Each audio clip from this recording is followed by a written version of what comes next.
Hello and welcome to another daily market update by Market Intel. We are on the Market Intel website and the link in the description takes you to this website. The link is taking you to dailymarketupdate.com and here you can register for free for daily free Elliott-Wave updates.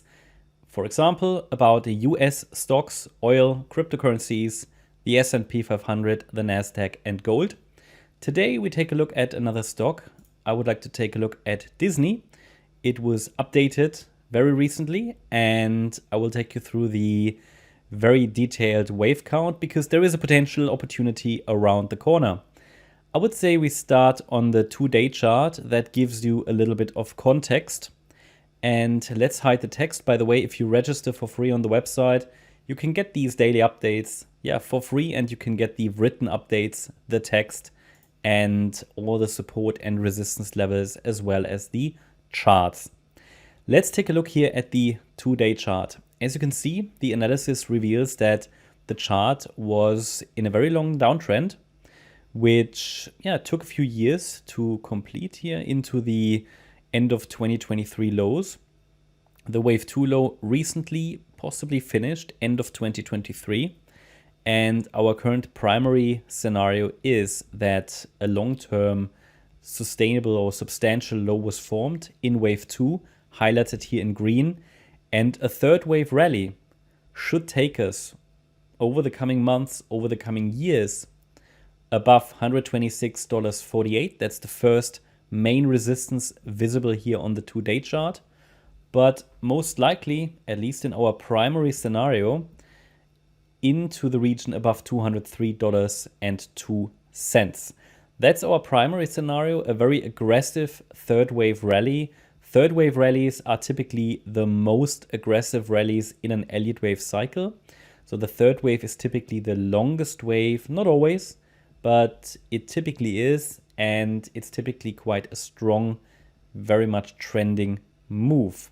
Now, this is our primary scenario with a 62% probability at the moment. There remains a 38% probability that the rally will remain corrective in nature, that the move down that started in 2021 is only a corrective rally, part of a larger corrective, highlighted here as wave A. And we would then see just a B wave rally, but even that should be a substantial rally that should ideally take us above $126.48.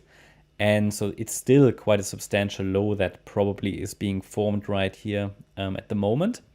And this B wave rally should then eventually, in our alternative scenario, sell off in a C wave. And the wave 2 correction is then in this case not finished. But it's only our alternative at the moment. We would need further evidence to really make this our primary scenario at the moment. To be honest, in the short term, it doesn't matter so much, because in the short term, in both scenarios, that's always a very favorable situation to be in, a rally should occur. Now, let's go to the 2-hour chart where we can see everything with a little bit more detail.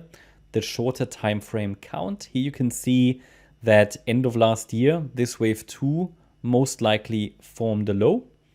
And in the primary scenario highlighted here in magenta, a wave 1 of that larger degree third wave already completed. Here highlighted in magenta at $96.51. This level at the same time is going to be resistance on the way up. The move down so far, since this swing high, has been very much corrective in nature, which supports our bullish perspective here. And in the primary scenario, which we currently give 68% probability, the magenta wave 2 should finish in the region between $87.87 and $81.18. This could be an area where it might be reasonable to look for potential long positions or even to close short positions. As soon as the price gets into this region, we would expect a reversal at one of these Fibonacci levels that you can see here on the screen, either $87.87, $85.83, $82.93, or $81.18, even though that is quite a deep pullback. Ideally, it doesn't even go down that much. And then in a third wave in magenta, the price should rally above $96.51 and then $103.91 in the next rally. In an alternative scenario here on the shorter time frame, only 3 waves topped since the lows of end of last year. And we're currently in a wave 4 pullback, and the wave 5 of magenta, wave 1 is still to follow. So again, also a bullish scenario, but in this scenario, it might be that wave 4 here in blue is already over and we are already moving higher a little bit earlier than expected. So that can happen, but also here the last rallies have been very much corrective in nature. So therefore, the red or the magenta scenario remains the primary scenario. We would have to take a more bearish perspective if the price breaks below $78.73, because it would invalidate the idea that a long-term low has already formed. But that's currently not one of our main scenarios. Again, we would need further evidence for that.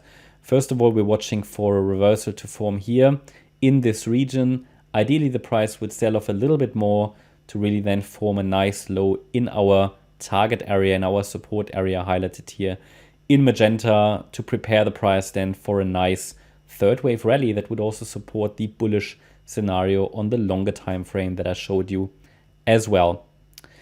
Yeah, that's my update about Disney. Hope you liked the update. Again, just a reminder to follow the link to the website and to register for daily Elliott-Wave updates that you can get completely for free. Thank you very much. Bye-bye.